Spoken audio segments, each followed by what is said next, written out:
On what should have been the happiest night of her life, Savannah Munro discovered that love can be the cruelest of lies.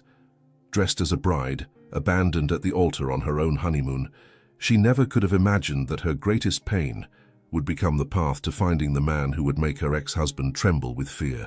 Fate placed her in the path of Manhattan's most feared billionaire. But what happened next? Neither of them was prepared for. Have you ever wondered what it would be like if the man who destroyed your life discovered that you now belong to exactly the one he fears most in the world? If this story touches your heart and sparks your imagination, subscribe to the channel. Tell me in the comments where you're listening from, and if every moment is worth it, leave me a totally worth it. The silence in the Plaza Hotel's presidential suite was deafening, cutting through Savannah Munro's soul like an ice-cold blade. She stood motionless before the half-open door, still wearing the stunning Vera Wang wedding dress she had chosen so carefully during months of meticulous preparation. The Italian silk fabric, hand-embroidered with thousands of Swarovski crystals, which should have symbolized the glorious beginning of a new life, now felt as heavy as lead against her goosebumped skin. The intoxicating aroma of white David Austin roses and French jasmine that perfumed the air contrasted cruelly with the bitter, metallic taste that dominated her mouth. Her delicate hands trembled uncontrollably as she held the bouquet of imported white peonies, now wilted and broken after endless hours of agonizing waiting. The distant, constant sound of Manhattan's nighttime traffic echoed through the bulletproof windows of the 20th floor, a cruel and relentless reminder that the world kept spinning at its merciless pace while hers had stopped completely, frozen in a moment of pure pain. "Ethan?" Her voice came out as a broken whisper, desperate, cutting through the dense, suffocating air of the luxurious room decorated in gold and ivory tones. Nothing. Only the torturous echo of her own heartbeat, hammering violently in her ears, accompanied by the dull hum of the central air conditioning that kept the room at the perfect temperature of 72 degrees. The red rose petals meticulously scattered across the king-size bed with Egyptian cotton sheets remained untouched, cruelly mocking her childish naivety. The Dom Perignon vintage 2008 champagne that Ethan had ceremoniously opened before leaving for just a moment to handle something urgent at the office was now warm and flat, the delicate bubbles long gone, evaporated like her golden illusions of eternal happiness. Savannah walked slowly, as if in a trance, to the antique 18th century Venetian mirror that majestically dominated an entire wall of the room. The woman staring back at her was completely unrecognizable, a pale ghost of who she had been just hours before. Her emerald green eyes, which had sparkled radiantly with joy during the ceremony, were now red, swollen, and lifeless. The French brand's waterproof mascara had failed miserably in its promise, leaving dark, dramatic streaks down her previously rosy, flushed cheeks. She touched with trembling fingers the diamond necklace that Ethan had given her as a wedding gift, a stunning vintage piece from Tiffany & Co. that had belonged to his beloved grandmother Eleanor, for the woman who's going to be mine forever. "My eternal love," he had whispered against her perfumed skin, kissing her neck with that devastatingly convincing tenderness she thought was genuine, authentic, real. Lies. Everything had been elaborate, constructed, rehearsed lies. The echoing sound of her high-heeled Jimmy Choos reverberated dramatically across the polished Carrara marble as she walked like a sleepwalker to the private balcony. The city stretched before her like an infinite ocean of twinkling, pulsing lights, completely indifferent to her devastating suffering. Couples in love walked arm in arm down the illuminated streets. Ecstatic tourists took selfies in front of monuments. Yellow taxis honked impatiently. Life went on absolutely normally, while hers crumbled silently 20 floors above ordinary reality. Her delicate hands gripped the wrought iron railing with desperate force, so much that her knuckles turned completely white. The cool September night wind blew through her platinum blonde hair, carefully styled in an elegant chignon, cruelly undoing hours of meticulous work by Manhattan's finest hairstylist. "Please, merciful God, let this just be a terrible nightmare," she murmured desperately to the stars she could barely make out through the artificial, blinding glare of the city that never sleeps. But the pain was too real, too sharp, too suffocating. The humiliation burned in her chest like concentrated acid, corroding her self-esteem built over years. All 200 elegant people who had solemnly and emotionally witnessed her sacred vows at the majestic St. Patrick's Cathedral would now inevitably know that she had been abandoned like trash. The respected art curator, the woman who commanded million-dollar auctions with unshakable confidence and magnetic presence, had been brutally reduced to a pathetic bride, abandoned on a night that should have been absolutely magical. Her iPhone vibrated insistently against the marble surface. For a desperate moment, her heart leaped violently. Maybe it was Ethan explaining everything logically, apologizing humbly, running back to her with a reasonable explanation. But it was only Madison, her younger sister and protector. "Savannah, honey, where are you guys? Mom's worried and asking if you can come down for the farewell brunch at the restaurant." She hung up abruptly without being able to answer a single word. How could she rationally explain that there was no more you guys, that there was only her, completely alone, destroyed and humiliated, in a room that should have been their sacred nest of eternal love? The hours passed like torturous decades. Savannah remained motionless on the freezing balcony, watching hypnotized as the sun slowly rose over Manhattan, painting the morning sky in pink and golden tones that once would have seemed absolutely romantic and inspiring. Now they seemed like just another cruel and merciless irony of relentless fate. When she finally gathered enough courage to methodically check Ethan's personal belongings, she discovered with horror that he had taken absolutely everything. His Italian leather suitcase, his important documents, even the electric toothbrush he had casually left in the marble bathroom the night before. As if he had never truly been there. As if she had never meant absolutely anything to him. What devastated her most deeply wasn't just the cowardly abandonment, it was the calculated, cold premeditation. He had meticulously planned this. He had married her knowing exactly that he would leave her alone and destroyed. But as she watched the city majestically awaken below, something dangerous began to transform within her broken heart. Rage. Pure and incandescent. 3 days had passed since the most devastating night of Savannah Monroe's life. The Tribeca apartment she had shared with Ethan for 2 years now felt like a mausoleum of false memories. Every object, every smiling photograph hanging on the exposed brick walls, every carefully cultivated memory now screamed lies in her face. Madison had insisted on staying with her, turning the grey velvet sofa into her temporary bed. Her younger sister watched Savannah with worried eyes as she remained motionless at the panoramic window, still wearing the same silk robe she'd had on since returning from the hotel. Her blonde hair was disheveled, and she had completely lost track of time. "Savannah, you need to eat something," Madison murmured softly, approaching with a tray of Earl Grey tea and French toast that had remained untouched on the glass coffee table. "I can't understand it, Madison," Savannah whispered, her voice hoarse from crying so much. 2 years. 2 years of my life. How did he manage to fake it for so long? How did I not notice anything? The building's intercom echoed through the apartment, breaking the heavy silence that had settled in. Madison frowned, checking the clock. It was only 10 in the morning, too early for unannounced visitors. "I'm not seeing anyone," Savannah murmured automatically, turning back to the window. Madison answered the intercom hesitantly. "Hello? Hi, it's Jessica Tate. I used to work with Ethan Caldwell at the office. I need to speak urgently with Savannah Monroe. It's about what happened." The name made Savannah turn around sharply. Jessica Tate. She vaguely remembered seeing her at some law firm office parties, an elegant woman always impeccably dressed, with red hair and a smile that never reached her eyes. But why would she be here? "Let her up," Savannah said, in a voice she didn't recognize as her own. 15 minutes later, Jessica was sitting in the chocolate leather armchair, her legs crossed with calculated elegance. She wore a black Chanel suit that cost more than many people made in a month, and her perfectly manicured nails drummed nervously against her Hermes bag.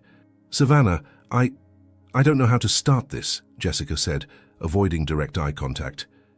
"But you deserve to know the truth, the whole truth." Madison sat protectively beside her sister, holding her cold hand. Savannah could feel her heart racing dangerously, as if her body knew it was about to receive another devastating blow. "What truth?" Savannah asked, her voice coming out stronger than expected. Jessica took a deep breath as if preparing to dive into deep, dark waters. Ethan didn't marry you for love, Savannah. He married you to make Vanessa Whitmore jealous. The name hit Savannah like a punch to the stomach. Vanessa Whitmore, Ethan's ex-fiancée, the stunning blonde socialite who had broken off their engagement 2 years ago to marry a Texas oil magnate. Savannah remembered Ethan casually mentioning that he'd had a serious relationship before, but she had never imagined— "That's impossible," Madison interrupted fiercely. "They were together for 2 years." Jessica shook her head slowly, her eyes finally meeting Savannah's. "Vanessa broke up with Ethan 3 weeks before you two met at that art gallery in Soho. Do you remember how he appeared out of nowhere at that contemporary art exhibition? How he suddenly developed an interest in art? How he knew exactly what to say about each piece?" The memories began reorganizing in Savannah's mind, like pieces of a macabre puzzle. Ethan arriving late to that gallery opening, approaching her with a devastating smile, asking intelligent questions about the Basquiat paintings on display. She had been impressed by his knowledge, his apparent passion for contemporary art. "He researched you for weeks before approaching you," Jessica continued mercilessly. "He found out you were a curator, studied art, learned everything about your favorite artists. Vanessa always said you were the perfect type of woman who would make any man seem sophisticated." Savannah felt the world spinning around her. Why? Why would he do that? Because Vanessa told him he would never be man enough for her, that he was predictable, without class, without real sophistication. She left him for Charles Whitmore III, who had billions and a pedigree that went back to the Mayflower. Jessica paused, observing the devastating effect of her words. Ethan wanted to prove he could win someone like you, a recognized, respected, sophisticated woman. Someone Vanessa would admire and envy. "But he proposed to me," Savannah whispered, her voice breaking. "He said he loved me." "The wedding was the final move," Jessica said softly, as if consoling a child. "Vanessa divorced Charles 6 months ago. She's single again, and richer than ever. Ethan knew she would be at the club on your wedding night. The Metropolitan Club is only 2 blocks from St. Patrick's. He wanted her to know he had married someone extraordinary." Madison squeezed Savannah's hand tightly. "This is monstrous. Completely monstrous."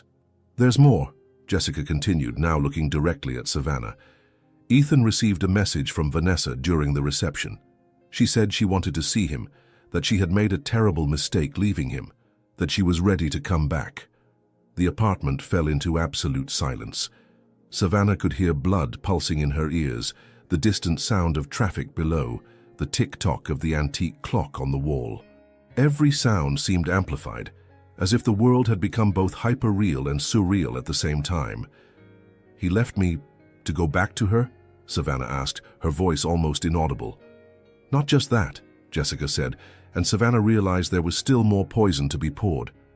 "Ethan had been documenting your entire relationship, photos, videos, stories about the sophisticated places you frequented, about how you educated him culturally. He showed everything to Vanessa, as if you were a trophy he had won."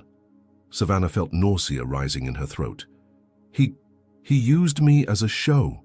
"You were the perfect choice," Jessica said with brutal honesty. "Beautiful, intelligent, successful, respected in the art world. Exactly the type of woman who would make Vanessa realize what she had lost. Ethan always said you were convenient, a word he used frequently. The word convenient echoed in Savannah's mind like a hammer striking metal. Every time Ethan had said "you're perfect for me," now took on a completely different meaning, sinister, calculated. Madison was visibly furious, her cheeks flushed with indignation. "Why are you telling us this now? Why not before?" Jessica sighed heavily. "Because I thought he had really changed, that maybe he had truly fallen in love with you during those 2 years.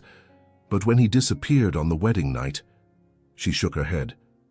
"I couldn't stay silent anymore."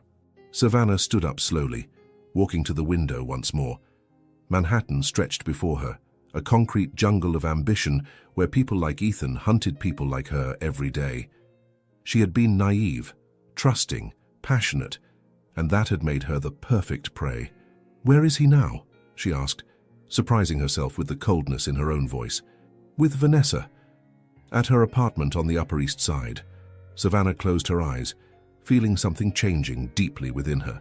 The pain was transforming into something more dangerous, more focused. For the first time in 3 days, she felt completely awake. When she turned to Jessica, her emerald green eyes had a new intensity, a new determination that made both Jessica and Madison step back slightly. "Thank you for telling me the truth," Savannah said, her voice now clear and controlled. "Now I know exactly what I need to do." The law firm Hartwell & Associates occupied 3 entire floors of a glass and steel skyscraper on Park Avenue, a monument to the arrogance and power that men like Ethan Caldwell built for themselves. Savannah Monroe stopped in front of the imposing building, looking through the mirrored windows that reflected Manhattan's gray sky. For the first time in 4 days, she had dressed with the meticulous care of a gladiator preparing for the arena. The black Armani wool dress hugged her body like a second skin, every line impeccably tailored to enhance her elegant silhouette. The red Louboutin shoes, a deliberate and symbolic choice, clicked against the lobby marble with a hypnotic rhythm that made heads turn. Her blonde hair was pulled back in a low, sophisticated chignon, and her only accessories were the Mikimoto pearls that had belonged to her grandmother and the intense red lipstick that painted her lips like a declaration of war. The golden elevator took her to the 32nd floor in sepulchral silence. When the doors opened, they revealed the office's luxurious lobby, a symphony of Italian marble, mahogany wood, and carefully selected artworks that she herself had helped Ethan choose. The irony wasn't lost on her. "Can I help you?" The receptionist, a young brunette with a professional smile, greeted her from behind the black granite counter. "I'm here to see Ethan Caldwell," Savannah said in a voice that cut through the air like crystal. "Do you have an appointment?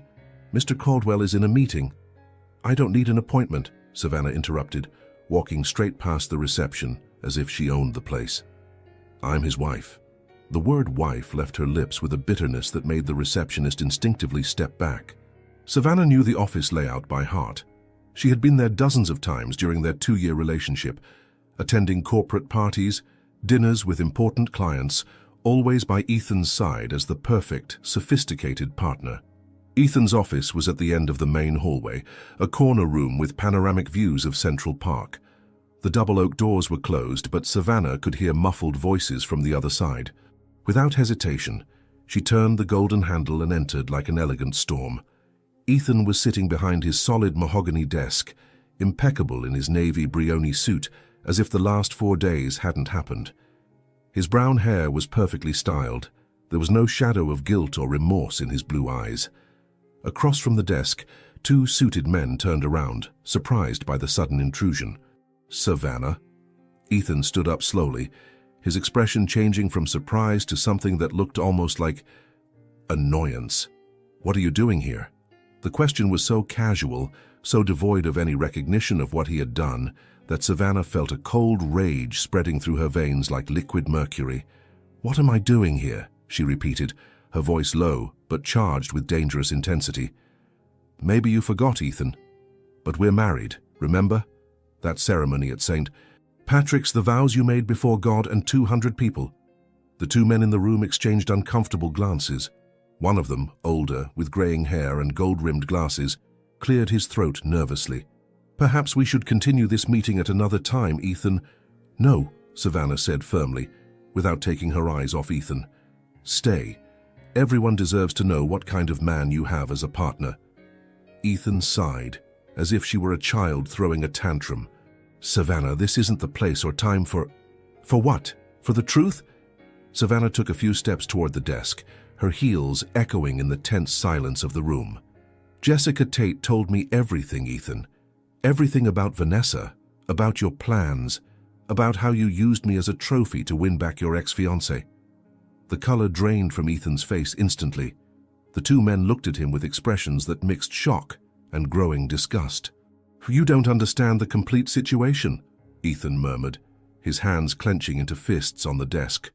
"Oh, but I understand perfectly," Savannah shot back, her voice gaining strength and clarity. "You researched me, studied my tastes, faked interest in the art I love, built an entire persona to seduce me. Not for love, but for revenge. I was convenient. Wasn't that the word you used?" The silence in the room was deafening. One of the men, clearly disturbed, began putting his documents away in his leather briefcase. "Ethan," the older man said in an icy voice, "I think we'd better cancel this merger. Hudson and Partners doesn't do business with people of questionable character." "Wait, please." Ethan stood up quickly, panic finally appearing in his voice. "This is a personal misunderstanding." "Misunderstanding?" Savannah laughed, a humorless sound that echoed through the room like breaking glass. "You abandoned me on our honeymoon to run back to Vanessa Whitmore. You left me alone in a hotel room, still in my wedding dress, while you went to celebrate winning back the woman you really wanted."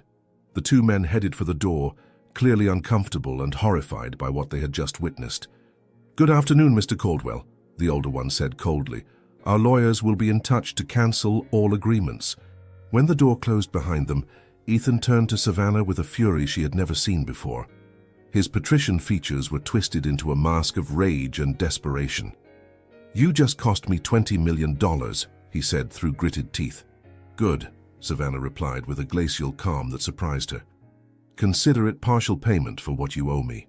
"I don't owe you anything," Ethan snarled, walking around the desk toward her. "You got exactly what you wanted. 2 years with a successful man, parties at places you could never attend alone, a life that was way beyond your reach." The cruelty of the words hit Savannah like a physical slap, but instead of backing down, she took a step toward him.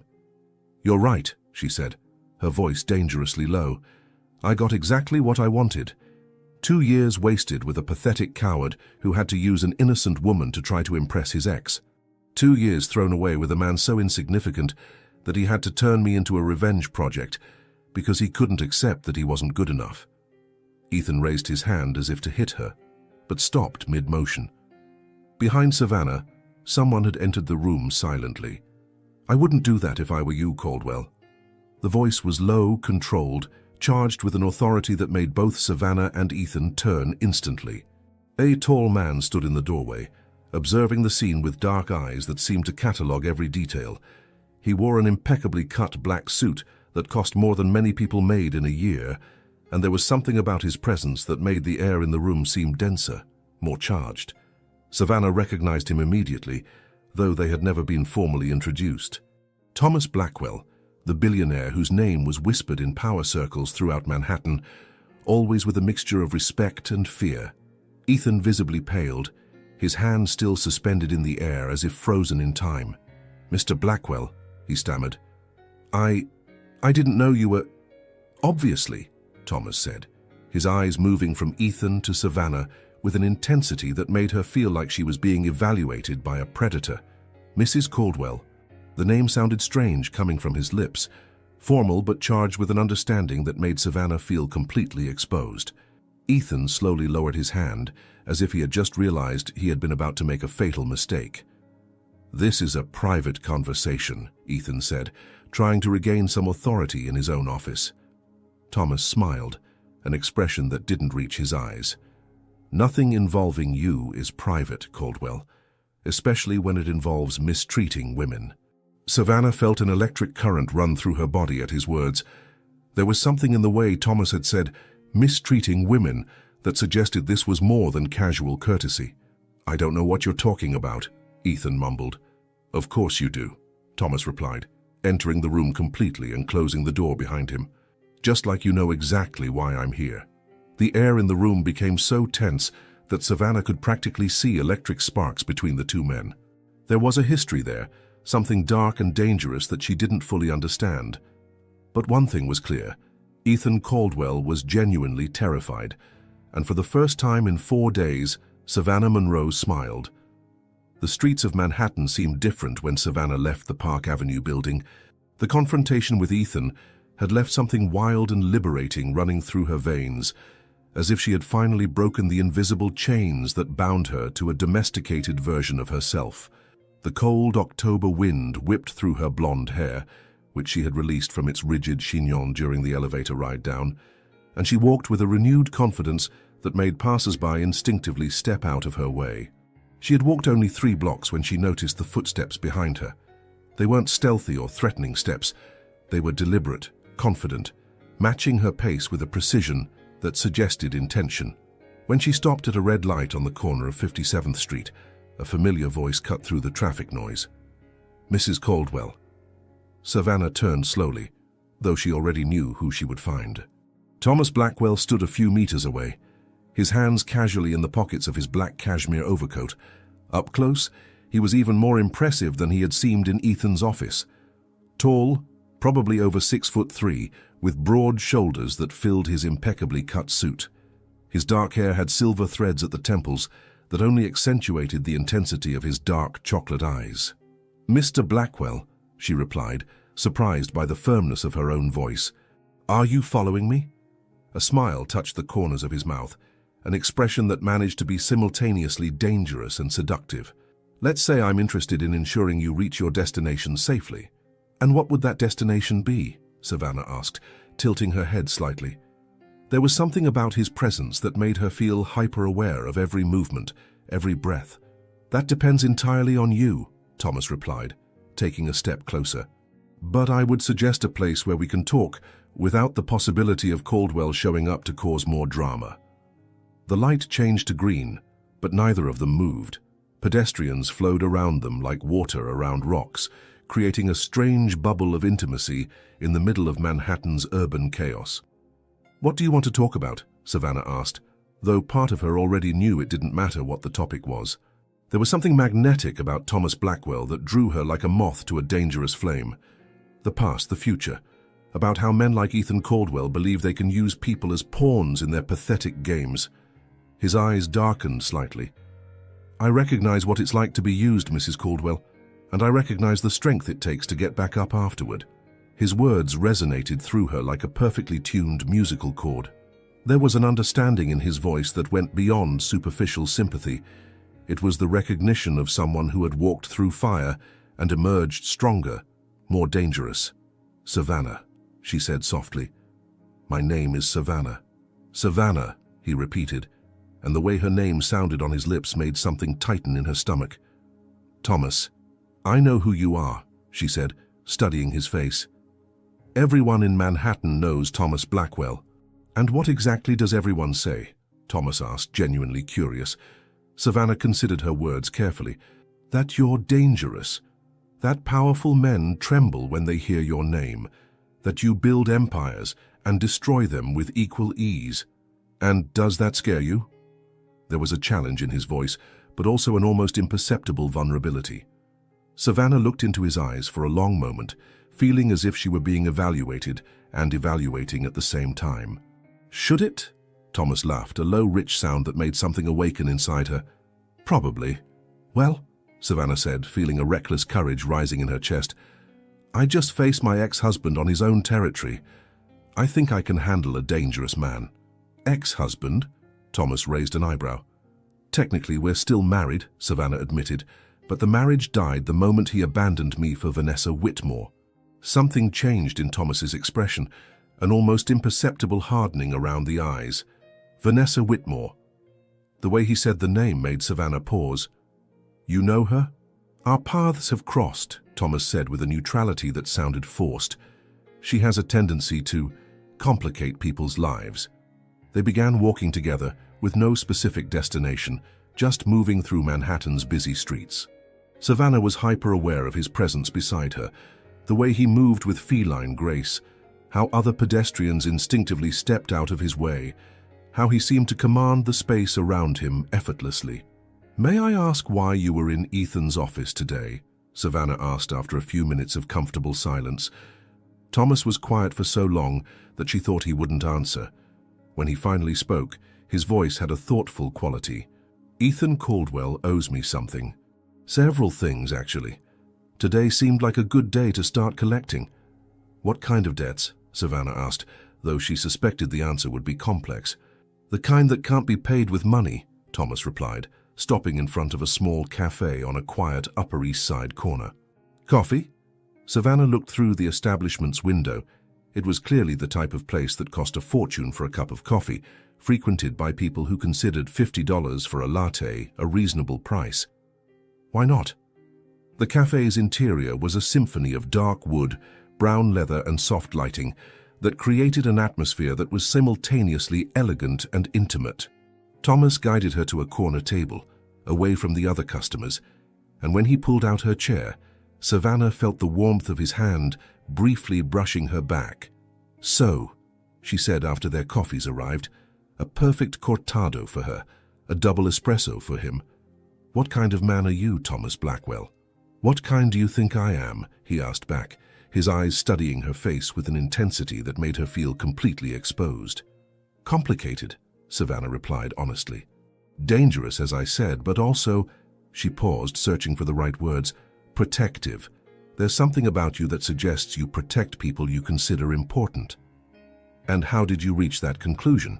Thomas asked, genuinely interested. "The way you intervened today, you didn't have to do that. You don't know me, you don't owe me anything. But when you saw Ethan about to hurt me," Savannah paused, realizing something. "That wasn't a coincidence, was it? You being there today?" Thomas took a sip of his espresso, considering his words.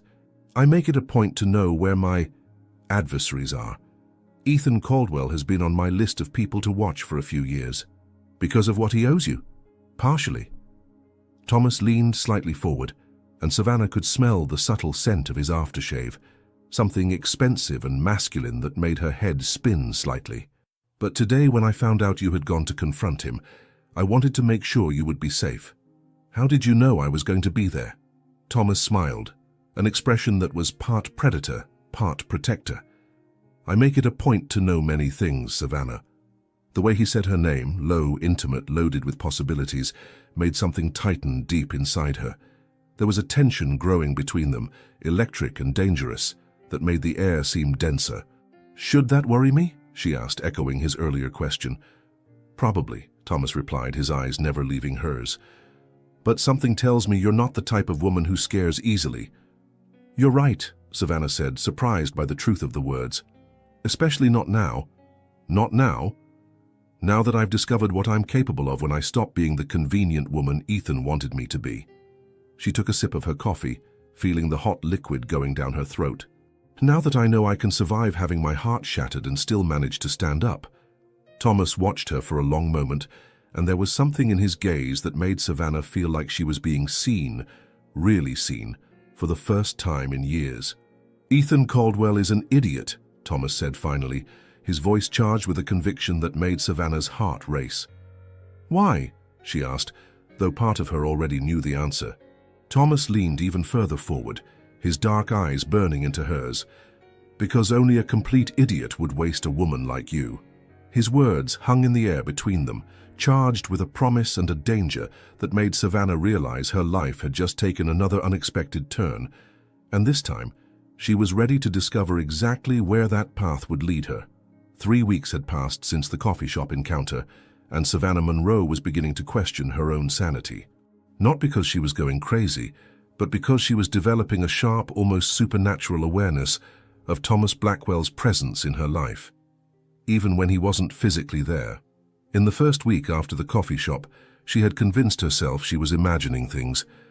A familiar shadow in the reflection of Tiffany & Co.'s window while shopping on Fifth Avenue. A known profile through the fogged window of her favorite restaurant in Little Italy. The persistent feeling of being watched when she walked through the Whitmore Contemporary Gallery, where she had resumed work with renewed intensity. But in the second week, the coincidences became impossible to ignore. Thomas appeared at a contemporary art exhibition opening at MoMA, impeccable in a Tom Ford tuxedo that cost more than many people made in 6 months. He didn't approach her, didn't speak to her, but Savannah could feel his eyes on her throughout the night like an electric current running across her skin. When she finally gathered the courage to look for him in the elegant crowd, he had vanished like smoke. The next morning she found a bouquet of white peonies, the same flowers from her ruined wedding bouquet, discreetly left at her building's reception. There was no card, no signature, just the perfect flowers in a baccarat crystal vase, worth more than many people's monthly rent. The third week brought a subtle but undeniable escalation.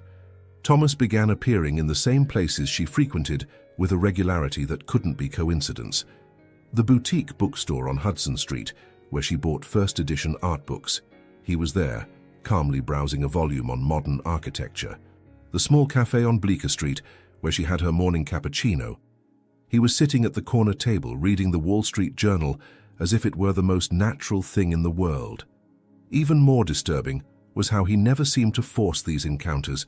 He didn't approach, didn't initiate conversations, didn't make any obvious moves. He just existed in the same space as her, like a constant magnetic presence that made all her senses hyper-alert. It was a rainy Thursday when Savannah finally decided to take action. She had noticed Thomas at his usual table in the Gramercy Cafe, his familiar presence now like a second shadow. Instead of pretending she hadn't seen him, she walked directly to his table, her heels clicking determinedly against the dark wooden floor. "You're following me," she said without preamble, sliding into the chair across from him without waiting for an invitation.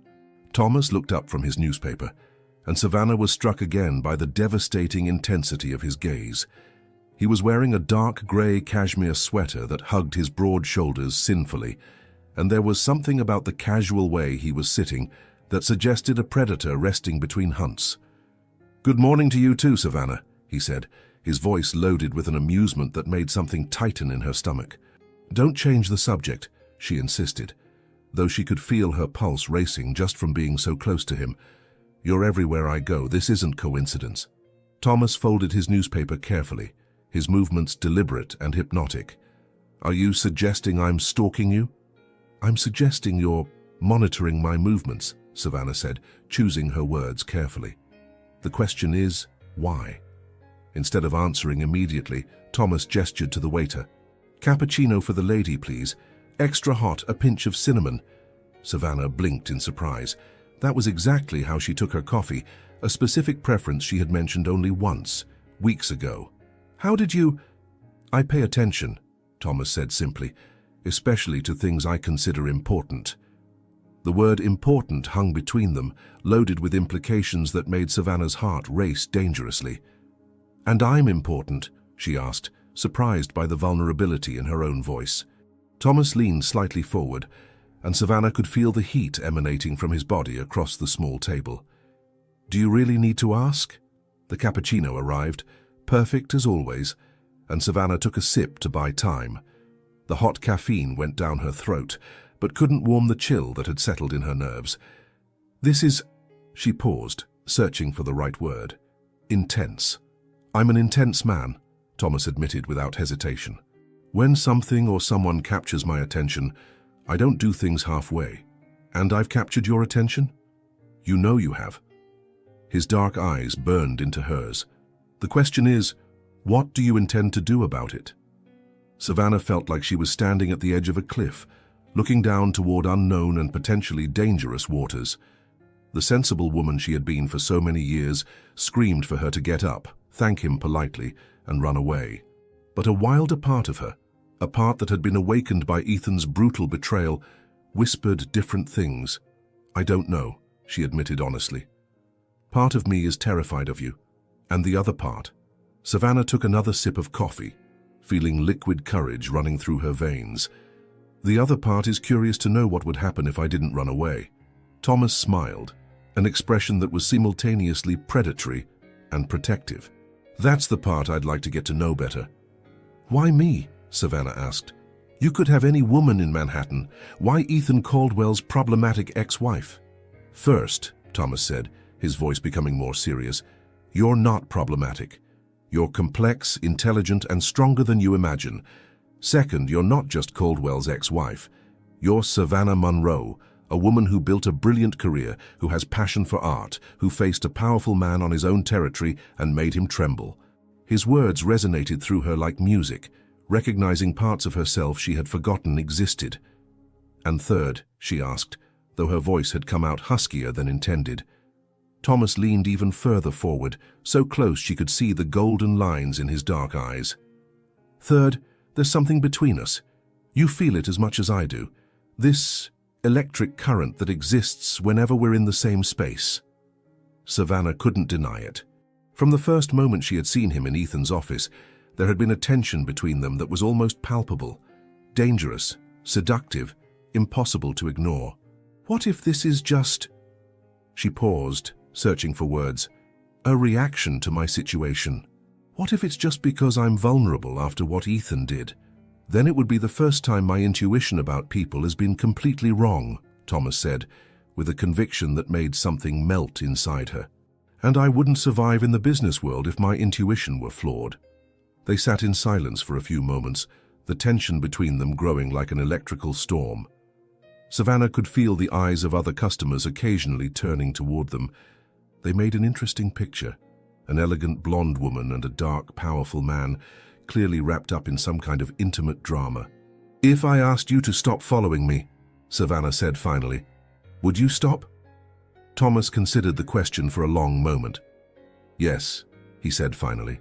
"But you won't ask. How can you be so sure?" "Because you don't want me to stop." His eyes never left hers. "You like knowing I'm around. It makes you feel protected, desired, alive in a way you haven't felt in a long time." His words were so precise, so devastatingly accurate, that Savannah felt like he had read directly into her soul. "You're right," she admitted in a low voice. "I don't want you to stop." Thomas smiled, an expression that completely transformed his face, making him less predator and more human. "Good," he said simply, "because I have no intention of stopping." When Savannah stood to leave, Thomas gently took her hand. The touch sent an electric shock through her entire arm, and she had to force herself not to visibly tremble. "Savannah," he said, his voice low and intimate, "when you're ready for more than just casual coincidences, let me know." She nodded, unable to form words, and left the cafe with the feeling that she had just crossed a line from which there was no return. That night, lying in her bed, Savannah realized that for the first time since the disastrous wedding, she was anxious about what tomorrow would bring. Ethan Caldwell had always prided himself on his ability to control any situation, to manipulate circumstances in his favor, with the same ease with which he adjusted his Hermes tie every morning. But in the 3 weeks following the devastating confrontation with Savannah, his carefully constructed world began to crumble like a house of cards in a storm. The first crack appeared just 2 days after the scene in his office. Marcus Chen, senior partner at the Asian investment firm that represented his biggest account, cancelled a crucial meeting via email, a 2-line email that offered no explanation whatsoever. When Ethan tried to call, he was informed that Mr. Chen was unavailable indefinitely. The following week, it was the billion-dollar merger with Hudson and Partners that evaporated completely. The contract that had taken 8 months to negotiate was terminated in a 15-minute phone call, with Hudson's representative citing irreconcilable differences in corporate values as the reason. Ethan tried to convince himself these were unfortunate coincidences, normal market fluctuations, perhaps some economic turbulence he hadn't foreseen. But when the third major account disappeared, the billionaire Rothenberg family, who had been clients of the firm for a decade, he began to suspect there were darker forces at work. It was a grey November afternoon when the truth finally came to light. Ethan was in his office desperately trying to salvage what remained of his business when Jessica Tate knocked on his door with an expression that mixed fear and urgency. "Ethan, we need to talk," she said, closing the door behind her and activating the privacy mode that prevented any external eavesdropping. "If it's about more clients cancelling contracts, I already know," Ethan muttered, not looking up from the documents scattered across his desk. "Apparently everyone in Manhattan has decided my services are no longer necessary." "These aren't coincidences," Jessica said abruptly, her voice cutting through the air like a blade. "It's Thomas Blackwell." The name made Ethan freeze completely. His eyes slowly rose from the papers, meeting Jessica's pale face. "What did you say?" "Thomas Blackwell is behind all of this," Jessica repeated, pacing nervously around the room. "I have a source at Blackwell Industries who told me. He's systematically destroying your clientele, using his influence to make everyone cancel their contracts." Ethan felt the blood drain from his face. Thomas Blackwell, the name that had haunted his nightmares for 5 years, the ruthless billionaire whose revenge he had desperately tried to avoid, hoping that time had healed the wounds of the past. "That's impossible," Ethan murmured, but even to his own ears the words sounded hollow. "Why would he do this now? It's been 5 years." "Did you really think he had forgotten?" Jessica asked, incredulous. "Thomas Blackwell doesn't forget anything, especially not what you and Marcus Vaughn did to him." The name Marcus Vaughan fell between them like a bomb. Ethan hadn't thought about his ex-partner in years, had buried that part of his past so deeply that he had almost convinced himself it had never happened. Marcus has been dead for 3 years, Ethan said weakly. Overdose. That should have ended everything. Apparently not, Jessica replied. My source said Blackwell has been investigating you since then, waiting for the right moment to strike. Ethan stood up abruptly, walking to the window that offered a panoramic view of Manhattan. The city stretched before him, but now it seemed more like a hostile jungle than the empire he had tried to conquer. Tell me exactly what your source said, he demanded, his voice gaining a desperate hardness. Jessica took a deep breath, as if preparing to reveal secrets she would have preferred to keep buried. 5 years ago, you and Marcus set up that money laundering scheme through the fake construction company. You used privileged information about Blackwell's real estate projects to bet against him in the market, stole contracts that should have been his, bribed inspectors to sabotage his constructions. We didn't know it was his initially, Ethan interrupted defensively. But you found out and continued anyway, Jessica continued mercilessly. And when Blackwell started investigating, you planted false evidence that almost sent him to prison. He lost $200 million, almost lost his entire company. Ethan closed his eyes, remembering those terrifying months when he and Marcus had desperately tried to cover their tracks. They had been young, ambitious, stupid, believing they could outsmart one of New York's most powerful men. He managed to clear himself of the charges, Ethan murmured. But not before losing everything he had built, Jessica said. My source told me that Blackwell had to sell family properties, fire hundreds of employees, watch his reputation be destroyed in the media. He rebuilt everything from scratch but never forgot who was responsible. Why now? Ethan asked, turning to face Jessica. Why after 5 years does he decide to act? Jessica hesitated, as if unsure how to reveal the next part. Apparently it has to do with Savannah. His ex-wife's name hit Ethan like a punch to the stomach. Savannah? What does she have to do with this? Blackwell is interested in her, Jessica said carefully. My source said he's been close to her, that they've met several times, and apparently seeing how you treated her was the last straw. Ethan felt a cold rage rising in his throat. He's using her to get to me. Or maybe, Jessica said with brutal honesty, he genuinely cares about her and decided it was time to make you pay for everything, both for what you did to him and for what you did to her. The implication of Jessica's words settled over Ethan like a shroud. Thomas Blackwell wasn't just a powerful enemy seeking financial revenge. He was a man who had found a personal reason to destroy him completely. My career is over, Ethan said, reality finally penetrating his denial. If Blackwell wants to destroy me, he has the resources to do it. Probably, Jessica agreed without mercy. But there's something else you need to know. Ethan looked at her with an expression of growing terror. What? Blackwell isn't just targeting your career. He's investigating everything. Your personal finances, your investments, your properties. My source said he has a team of forensic investigators combing through every transaction you've made in the last 5 years. Looking for what? Evidence of the money you never returned, the offshore accounts Marcus created, the bribes you paid. Jessica paused dramatically. Ethan, if he finds enough proof, you won't just lose your career. You'll go to prison. The silence in the office was deafening.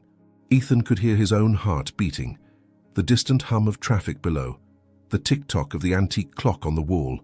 Every sound seemed amplified, as if the world had become hyper-real. I need to talk to him, Ethan said finally, his voice coming out hoarse. I need to try to negotiate. You think Thomas Blackwell will negotiate with you? Jessica laughed bitterly. The man you almost destroyed? Especially now that he has a personal reason to hate you? Ethan returned to his chair, suddenly feeling much older than his 35 years. So, what do you suggest? Run, Jessica said simply.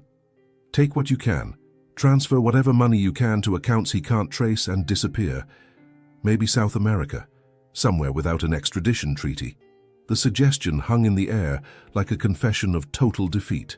Ethan Caldwell, who had grown up believing the world owed him success, who had manipulated and used people like chess pieces, was being cornered by the one man he should never have underestimated.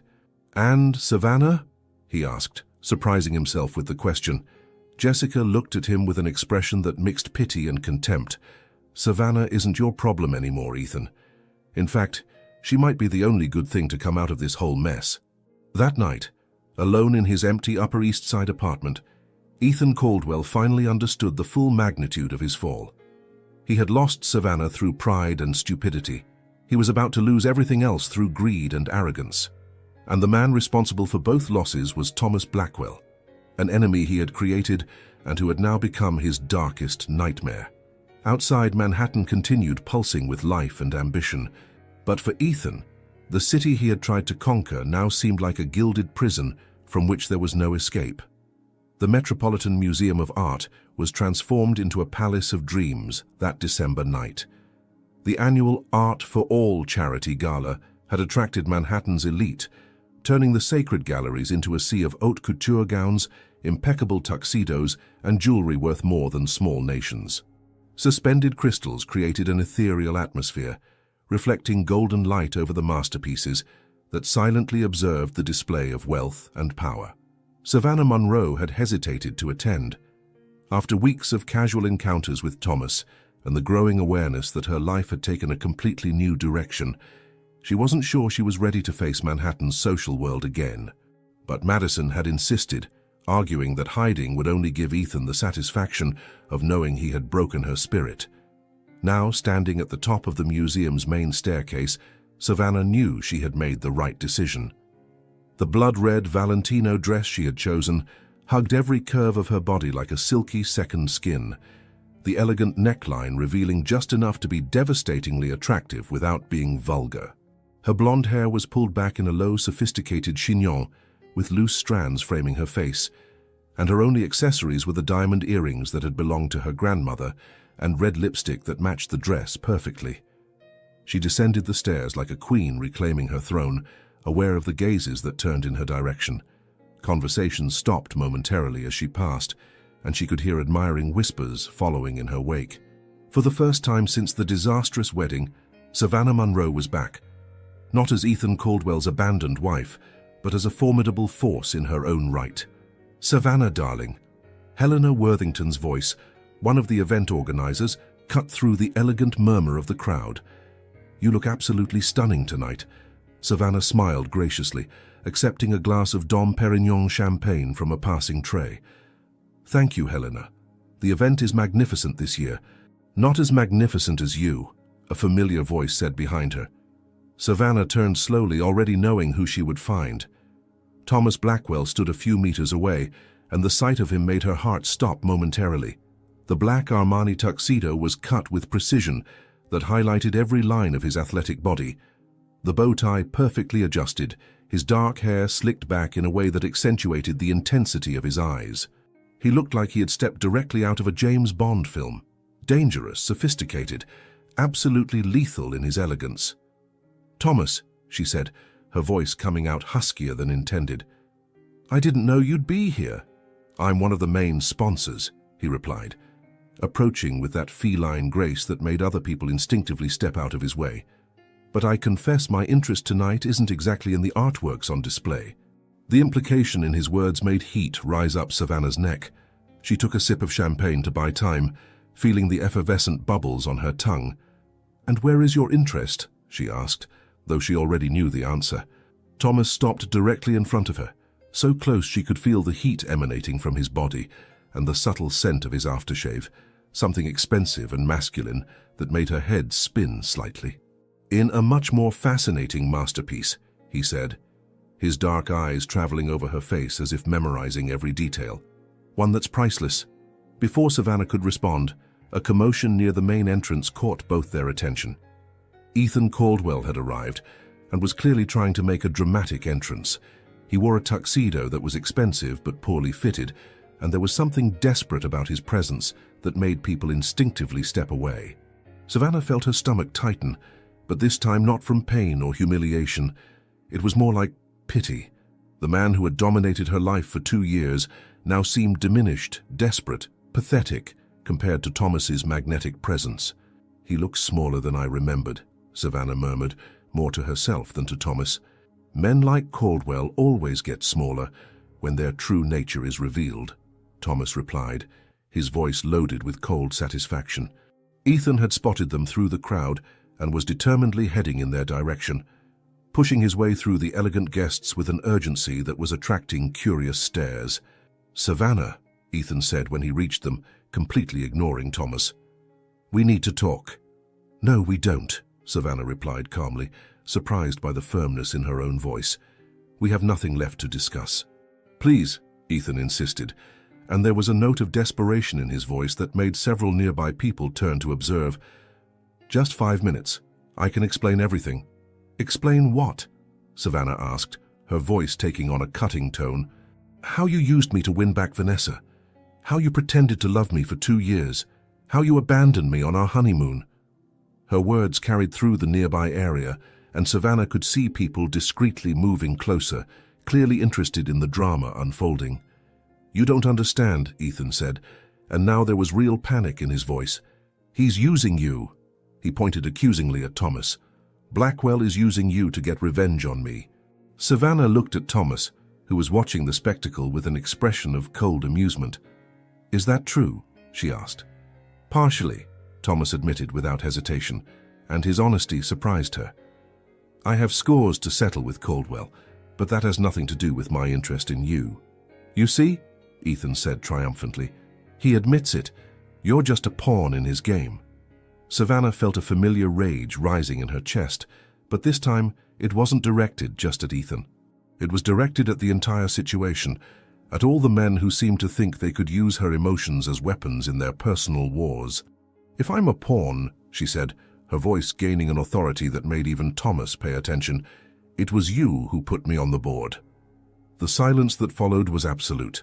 People had completely stopped their conversations to watch, creating an invisible circle around the trio. "For 2 years," Savannah continued, her voice clear and loaded with power. "You used me as a trophy to impress others, including the woman you really wanted. You faked love, faked a future, faked that I meant something to you. So don't come here now pretending you care about my welfare." Ethan visibly paled. "Savannah, No," she interrupted him. "You had your chance to speak. In fact, you had 2 years of chances. Now it's my turn." She turned to Thomas, and there was something new in her eyes, a determination that hadn't been there before. "You want to settle scores with him?" she asked. "Then do it. But be honest with me about your motivations. Don't treat me like I'm too fragile to handle the truth." Thomas smiled, and it was an expression that completely transformed his face. "I want to destroy Ethan Caldwell," he said simply. "He cost me a lot 5 years ago, and now he's hurt someone who has become important to me. But that doesn't mean my interest in you is false." "How can I be sure?" Savannah asked. "Because," Thomas said, taking a step closer to her, "if I just wanted to use you against him, there would be much more efficient ways to do that. I wouldn't spend weeks courting you gently, showing up in the same places as you, patiently waiting for you to decide you were ready for more." His words resonated with a truth that Savannah could feel in her bones. There was something in the way Thomas looked at her, not as an object or a weapon, but as a woman he genuinely wanted to know. "And if I decide I'm ready for more?" she asked, aware that the entire nearby area was listening to every word. Thomas extended his hand to her, an offer and an invitation simultaneously. "Then we'll discover together what that means." Savannah looked at the extended hand, then at Ethan, who was visibly desperate, and finally back at Thomas. The choice before her was more than between 2 men. It was between the past that had hurt her and an uncertain future full of possibilities. She placed her hand in Thomas's, feeling his fingers close around hers with a firmness that made her feel safe and desired at the same time. "Then let's find out," she said. As Thomas guided her away from Ethan through the fascinated crowd, Savannah could feel the stares following them. But for the first time in months, she didn't care what people thought. She had finally chosen her own path. Thomas Blackwell's penthouse occupied the top 2 floors of an Art Deco skyscraper on the Upper East Side, a private sanctuary suspended above Manhattan's chaos like a celestial kingdom reserved only for modern gods. When the private elevator doors opened directly into his apartment, Savannah felt like she was entering a completely different world, one where normal rules of reality didn't apply. The space was a symphony of understated luxury and refined masculinity. Dark hardwood floors stretched across wide flowing areas, interrupted only by antique Persian rugs that cost more than luxury cars. Floor-to-ceiling windows offered a 360-degree view of the city, transforming Manhattan into an ocean of twinkling lights that extended to the horizon. The decoration was minimalist but incredibly expensive. Italian leather furniture, original artworks that Savannah recognized from international auctions, modern sculptures that seemed to dance in the shadows created by ambient lighting. "Wow," Savannah whispered, walking slowly to the main windows. "It's like the entire city is at your fingertips." "In many ways it is," Thomas replied, watching her with an intensity that made her skin tingle. He had removed his bow tie during the elevator ride, leaving it hanging loosely around his neck, and had unbuttoned the first buttons of his shirt, revealing a tantalizing glimpse of bronzed skin and defined muscles. Savannah turned to face him, and the air between them immediately became dense with an electric tension that had been building for weeks. The soft light from the city filtered through the windows, creating dramatic shadows that transformed Thomas into something even more magnetic and dangerous. "Want something to drink?" he asked, though his eyes never left her face. "Maybe," Savannah replied, her voice coming out lower than intended. "What do you recommend?" Thomas walked to a built-in bar that looked like it had come directly from a 1940s film noir. Expensive crystals and bottles gleamed under amber light, and he moved with an economical grace that made Savannah realize how calculated and hypnotic each of his gestures was. "Dom Perignon 1996 champagne," he said, removing a bottle from a refrigerated wine cellar.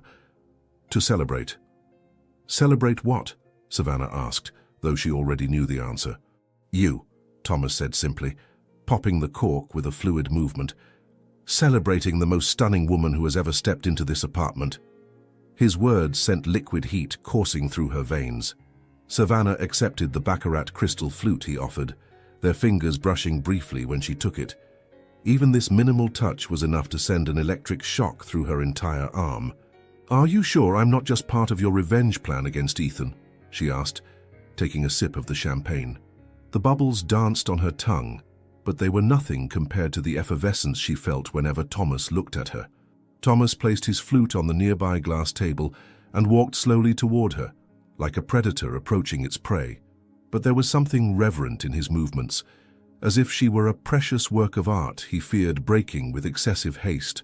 "Savannah," he said, stopping directly in front of her so close she could feel the heat emanating from his body and see the golden lines in his dark eyes. "If you were just part of a revenge plan, I wouldn't have spent weeks courting you gently. I wouldn't waste time in cafes and bookstores, patiently waiting for you to feel ready for this." "For what?" she whispered, though her heart was beating so loudly she was sure he could hear it.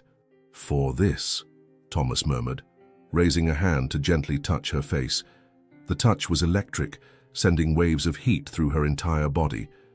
Savannah involuntarily closed her eyes, leaning into the caress like a flower leaning toward the sun. "Do you have a habit of making men lose complete control?" Thomas asked, his voice hoarse with barely contained desire. Instead of answering with words, Savannah opened her eyes and looked directly at him. There was a new confidence in her, a sensuality that had been awakened by weeks of growing tension and the validation of being genuinely desired by a man like Thomas. Slowly, deliberately, she placed her champagne flute on the table and took a step closer to him, eliminating the last few inches of space between their bodies. "Why don't you find out?" she whispered. Her words broke whatever control Thomas still maintained. His hands moved to frame her face, and he kissed her with an intensity that made the world around them disappear completely. The kiss began soft, almost reverent, but quickly transformed into something more urgent, hungrier, more desperate. Savannah melted against him, her hands moving instinctively to his shirt, feeling the rigid muscles beneath the expensive fabric. Thomas moaned softly against her lips, a primitive sound that sent liquid heat straight to her core. "Savannah," he murmured against her mouth, his breathing hot and irregular. "Are you sure?" In response, she began unbuttoning his shirt with fingers that trembled slightly with anticipation. Each button revealed more of his muscular chest, the bronzed skin that seemed to invite her touch. Thomas gently took her hand, stopping her movements. "If we do this," he said, his eyes burning into hers, "there's no going back. You'll be mine, and I'll be yours, completely." The possessiveness in his voice, far from frightening her, only intensified the desire burning inside her. "I want to be yours," she admitted, the words leaving her lips like a sacred confession. Thomas swept her up in his arms with a fluid movement, carrying her through the apartment toward the master bedroom. The king-size bed dominated the space, covered with Italian silk sheets that gleamed softly under the filtered light from the city.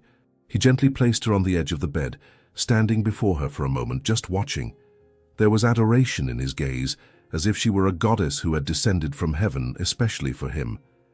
"You're beautiful," Thomas said, his voice loaded with an emotion that went far beyond physical desire. Savannah stood up, her hands finding the zipper of her dress. With a slow, deliberate movement, she let the red fabric slide down her body to the floor, revealing the black La Perla lace lingerie she had chosen specifically for this night. Thomas made a guttural sound of approval, his eyes traveling over every exposed curve with an intensity that made her feel like the most desirable woman in the world. "Now you," she said, her voice coming out more commanding than expected. Thomas smiled, a predatory expression that made something tighten deep inside her. He finished removing his shirt, revealing a torso that seemed to have been sculpted by Michelangelo. Defined muscles, flawless bronzed skin, a trail of dark hair that disappeared beneath his pants. When he approached her again, Savannah could feel the heat radiating from his body like a furnace. Her hands found his chest, exploring the rigid muscles, feeling his heart beating as rapidly as her own. Thomas kissed her again, this time with a passion that was almost violent in its intensity. His hands traveled over her body, as if memorizing every curve, every texture, every sensitive point that made her gasp against him. When he finally laid her on the bed, their bodies fit together with a naturalness that suggested they had been made for each other. The outside world, Manhattan, Ethan, the painful past, everything disappeared, leaving only the two of them and the electric connection that consumed them. "I want you," Thomas murmured against her skin, his words sending shivers throughout her body. "Then have me," Savannah replied, pulling him closer. What followed was a symphony of touch, heat, and passion that completely redefined Savannah's understanding of intimacy. Thomas touched her, as if she were both precious and wild, alternating between reverent caresses and hungry kisses that left her breathless and desperate for more. When their bodies finally joined, it was with an intensity that brought tears to Savannah's eyes, not from pain, but from an emotion so pure and overwhelming that she could barely breathe. Hours later, they remained entwined among the silk sheets, sweaty and satisfied, watching the city lights through the panoramic windows. For the first time since the disastrous wedding, Savannah felt complete, and she knew her life had changed forever. Ethan Caldwell's life had become an inescapable nightmare of mounting debts, fleeing clients, and Thomas Blackwell's threatening shadow looming over every move he made. His bank accounts had been frozen by mysterious court orders, his assets were under federal investigation, and even his luxurious Upper East Side apartment was about to be foreclosed. But what tormented him most wasn't the imminent financial ruin. It was the image of Savannah leaving the gala arm in arm with Thomas, radiant and confident in a way he had never seen before. It was a cold January morning when Ethan finally gathered the courage to seek her out. He had spent weeks planning what he would say, how he would explain himself, how he would convince her that Thomas Blackwell was dangerous, and that she was being used in a game much bigger than she imagined. Dressed in a Burberry overcoat he could no longer afford, he waited outside the Whitmore Contemporary Gallery, where Savannah worked, watching through the glass storefront as she moved gracefully among the displayed artworks. She was different. There was confidence in her movements, a subtle sensuality in her posture that hadn't existed during their 2 years of marriage. Her blonde hair was loose, flowing softly over her shoulders, and she wore a navy wool dress that hugged her curves in a way that made Ethan realize for the first time what an idiot he had been to abandon her. When Savannah finally left the gallery for lunch, Ethan approached her with desperate urgency that made several people on the street turn to watch. "Savannah, please," he said, blocking her path on the busy sidewalk. "I need to talk to you. It's urgent." Savannah stopped abruptly, and for a moment Ethan saw a flash of the old shock and pain in her emerald green eyes. But it was quickly replaced by something much more dangerous: cold indifference. "We have nothing to discuss, Ethan," she said, trying to walk around him. "You're in danger," Ethan insisted, gently grasping her arm. "Thomas Blackwell isn't who you think he is. He's using you." Savannah pulled away from his touch with a sharp movement that drew curious stares from passers-by. "And you would be an expert on using people, wouldn't you?" The acidity in her voice hit him like a physical slap, but Ethan persisted.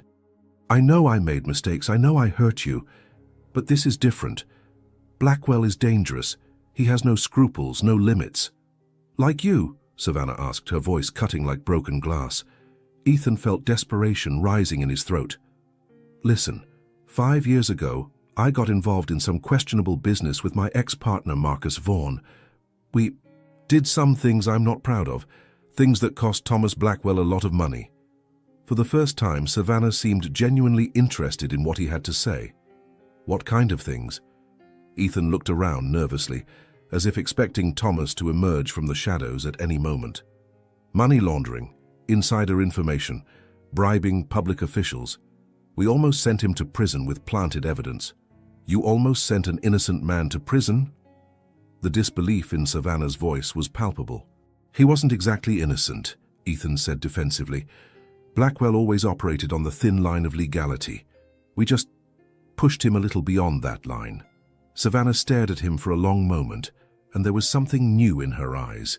Not pity or lost love, but a growing understanding of the true nature of the man she had been married to.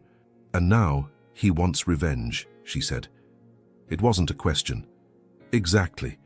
And you're the perfect way for him to get it. Think about it, Savannah.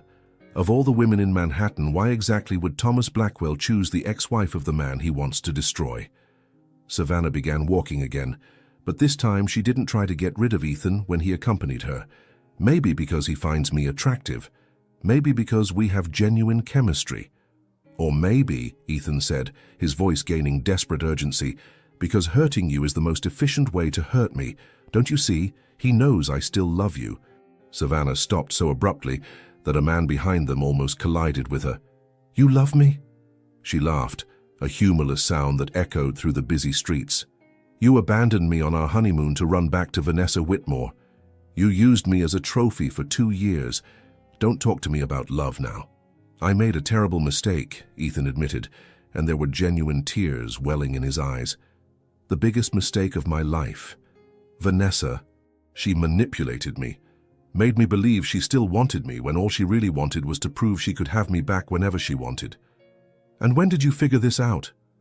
"The morning after our wedding," Ethan confessed, his voice breaking.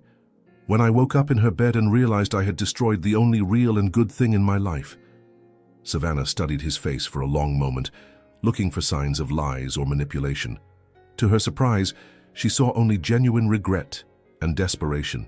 "Even if that's true," she said finally, "it doesn't change anything. You made your choice that night. And now I'm trying to undo that mistake," Ethan pleaded. "Before it's too late. Before Blackwell hurts you the same way I hurt you."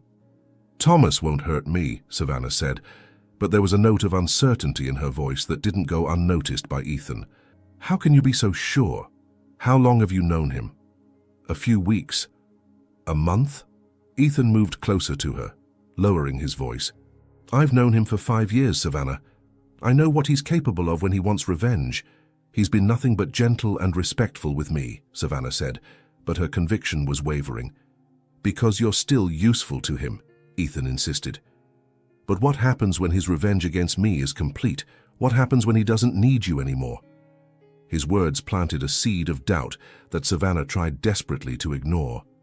"You're trying to manipulate me again." "No," Ethan said with a sincerity that surprised her. "I'm trying to protect you. For the first time in our relationship, I'm putting your welfare above my own." They had stopped in front of a small park, and Savannah sat on a bench, suddenly feeling exhausted. Ethan sat beside her, maintaining a respectful distance. "If you really care about me," Savannah said finally, "then let me make my own decisions. Stop trying to save me from choices I made consciously. Even if those choices might hurt you." Savannah turned to face him directly. You hurt me far more than Thomas ever could.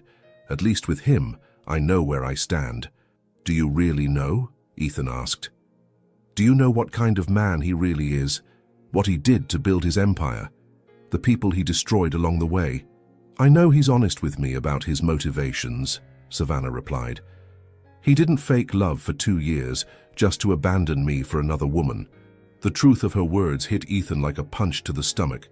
"Savannah, No," she interrupted, standing up from the bench. "You had your chance to be honest with me. 2 years of chances. Now it's too late for regrets." "What if I'm right about Blackwell?" Ethan asked desperately. "What if he really is using you?" Savannah looked at him for a long moment, and there was a deep sadness in her eyes that wasn't for him, but for what they could have been if he had made different choices. Then she said simply, "I'll deal with it when it happens," like an adult woman who learned to survive having her heart shattered. As she walked away, Ethan remained sitting alone on the bench, watching the only woman he had ever truly loved disappear toward a future he had made impossible for himself. And for the first time, he fully understood the price of his choices. Spring had arrived in Manhattan with surprising delicacy, transforming Central Park into a symphony of emerald green and blooming flowers that contrasted dramatically with the city's concrete and steel. It was a warm May evening when Savannah Monroe was preparing for the most important event of her career, the inauguration of her own art gallery, a dream that had become reality thanks to Thomas Blackwell's financial and emotional support. The Monroe Contemporary Gallery occupied an elegant space in Chelsea, with immaculate white walls that served as the perfect canvas for carefully selected artworks. This night marked not only the official opening, but also a public declaration that Savannah Monroe had emerged from the ashes of her destroyed marriage as an independent and powerful force in New York's art world. Savannah was in Thomas's apartment, preparing for the evening in front of his bedroom mirror, a ritual that had become natural over the months they had been together. The dress she had chosen was an Elie Saab masterpiece in champagne tone, with delicate embroidery that captured light like golden spiderwebs. Her hair was pulled back in an elegant chignon, and her only jewelry were the diamond earrings that Thomas had given her as a gallery opening gift. "Are you nervous?" Thomas asked, appearing behind her in the mirror's reflection. He looked impeccable in a midnight blue tuxedo that highlighted his dark eyes, and there was a tenderness in his expression that still surprised her sometimes, moments when the feared billionaire simply transformed into the man she had learned to love. "A little," Savannah admitted, feeling his hands settle on her bare shoulders. "It's an important night." "You're going to be magnificent," Thomas murmured, gently kissing her neck. "As you always are." His touch still sent shivers through her body, even after months together. There was an intensity in Thomas that never diminished, a way of looking at her as if she were the most precious thing in his personal and ruthless world. "Thomas," Savannah said, turning to face him, "what happens after? After Ethan is completely destroyed, after your revenge is complete?" It was a question that had been growing in her mind since the conversation with Ethan weeks ago. No matter how much she tried to ignore the seeds of doubt her ex-husband had planted, she couldn't completely forget the possibility that her relationship with Thomas was more complicated than it seemed. Thomas studied her face for a long moment, and there was something in his eyes she couldn't completely decipher. "What do you think happens?" "I hope," Savannah said carefully, "that we'll discover what we are when there are no more past dramas defining us.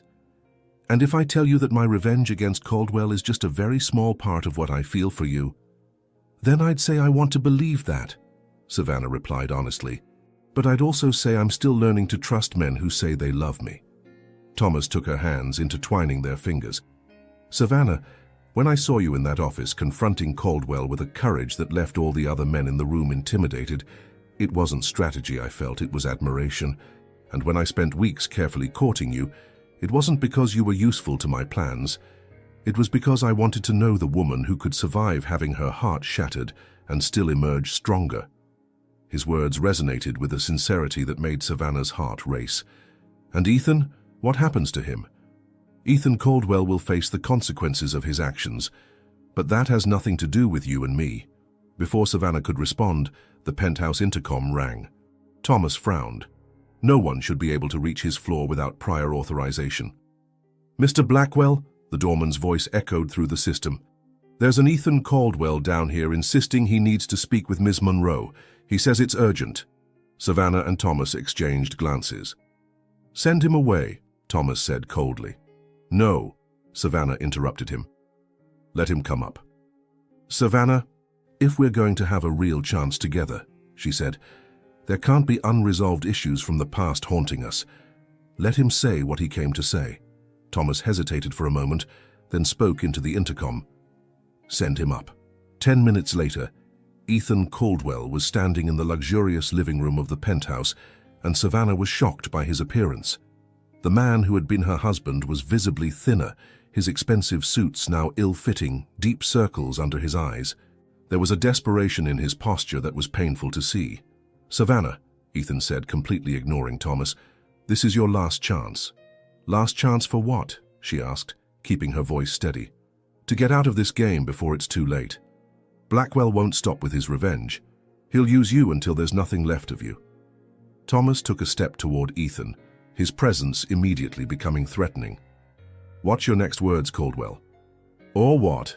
Ethan laughed bitterly. You'll destroy me even more? Congratulations, you succeeded. I have nothing left, no clients, no money, no reputation. You won. And yet you're here, Thomas observed coldly. Because she deserves to know the truth, Ethan said, looking directly at Savannah. Deserves to know that all of this, you two, this gallery, this apartment, everything is part of a 5-year plan to make me suffer. Savannah felt like the floor was moving beneath her feet. Thomas? He's desperate, Thomas said calmly. He'll say anything to try to get you back. Then deny it, Ethan challenged.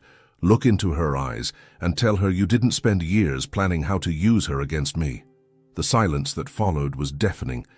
Savannah looked between the two men, seeing the deadly tension radiating from Thomas and Ethan's defeated desperation. Thomas, she said again, her voice lower. Tell him he's lying. Thomas looked at her for a long moment, and there was something in his eyes that made Savannah's stomach sink. I can't, he said finally. His words fell between them like a bomb. Savannah felt all the colors drain from her world. So it's true? She whispered. Partially, Thomas admitted, and there was a vulnerability in his voice she had never heard before. Yes, I knew who you were when we met. Yes, I saw an opportunity to make the revenge against Caldwell more personal. Savannah felt hot tears welling in her eyes but refused to let them fall. And now? What am I to you now? Thomas took a step toward her, but stopped when he saw the expression on her face. Now you're everything. The original plan doesn't matter anymore because I truly fell in love with you. How can I believe that? Savannah asked, her voice breaking slightly. Because, Thomas said, his voice gaining strength, if all I wanted was to hurt Caldwell, I could have done it 1,000 different ways. I wouldn't have spent months building something real with you. I wouldn't have helped you open your gallery, wouldn't have given you the independence to make your own choices. Ethan laughed bitterly. Independence? He gave you a golden leash, Savannah. A very expensive one, but still a leash. Shut up, Thomas growled, and there was real threat in his voice. Either you both shut up, Savannah said with an authority that made both men turn to her, or I'm leaving here now and never seeing either of you again. The silence was immediate and total. Savannah walked to the window, looking at the city stretching below her. Her entire life had become about choices between men who said they loved her but had their own agendas. But maybe, she realized, the real choice wasn't between Thomas and Ethan. The choice was between the past and the future. Ethan, she said, turning to her ex-husband, you hurt me more deeply than anyone ever had. You made me question my own worth, my ability to be loved. Ethan opened his mouth to respond, but she silenced him with a gesture. But I survived that, and in the process, I discovered who I really am when I'm not trying to be the convenient woman you wanted. She turned to Thomas. And you may have started this as revenge, but you gave me something Ethan never gave me. You saw me as someone strong enough to handle the truth. Thomas took a step toward her. Savannah. No, she interrupted him. Let me finish. If I'm a pawn in your game, then it was Ethan who put me on the board. But I'm not a pawn anymore. She looked between the two men, and there was a new determination in her eyes that neither had seen before. I'm a queen. And queens make their own moves. Savannah walked to Thomas, stopping directly in front of him. You want me to be yours? Then prove I'm not just part of a game. Prove I'm more important to you than your revenge. How? Thomas asked, his voice hoarse. Let him go, Savannah said simply. Stop the persecution, cancel the revenge. Choose me instead of choosing to hurt him. Ethan looked between them, desperate hope blooming in his eyes. Thomas looked at Savannah for a long moment, then turned to Ethan. You have 24 hours to leave New York. Disappear, and I'll stop the federal investigation. Stay, and I'll finish what I started. Thomas, Ethan began. Take the offer, Savannah said coldly. It's more than you deserve. Ethan looked at her one last time, and there was defeated acceptance in his eyes. I really did love you, you know. I know, Savannah replied. But you didn't know how to love me right. After Ethan left, Savannah and Thomas were alone in the silent penthouse. The city glittered through the windows, indifferent to the human dramas unfolding in its midst. You chose me, Thomas said, and there was admiration and gratitude in his voice. I chose the truth, Savannah corrected. And you? Thomas walked to her, his hands framing her face with a tenderness that contrasted with his ruthless reputation. I choose you, not as revenge, not as strategy, just you. When he kissed her, it was different from all previous kisses. It was a promise, a commitment, a future being sealed between two people who had found something real in the midst of chaos. Outside, Manhattan continued pulsing with ambition and desire. But inside the penthouse, two souls that had been broken by betrayal and revenge finally found something worth more than any game: true love. And this time, Savannah Monroe knew she had chosen right. 6 months later, Savannah Monroe stood on the balcony of Thomas's penthouse, watching the sun set over Manhattan. The city stretched before her like a golden kingdom, but she was no longer the broken woman who had been abandoned on a wedding night. She was someone who had survived betrayal, chosen her own destiny, and found a love that valued her not as a trophy, but as a partner. In Thomas's arms, she had discovered that being desired and respected weren't mutually exclusive things. She had learned that real power didn't come from being convenient for someone, but from being indispensable to herself first. And as the city pulsed with life below, she smiled, knowing that her story wasn't about being saved by a man. It was about saving herself and allowing someone worthy to share the extraordinary woman she had become. If this story touched you and ignited your heart, please like, subscribe to the channel, and tell us in the comments where you're listening from. Your support is what allows us to continue bringing stories like this that explore the strength, desire, and transformation that we all carry within us.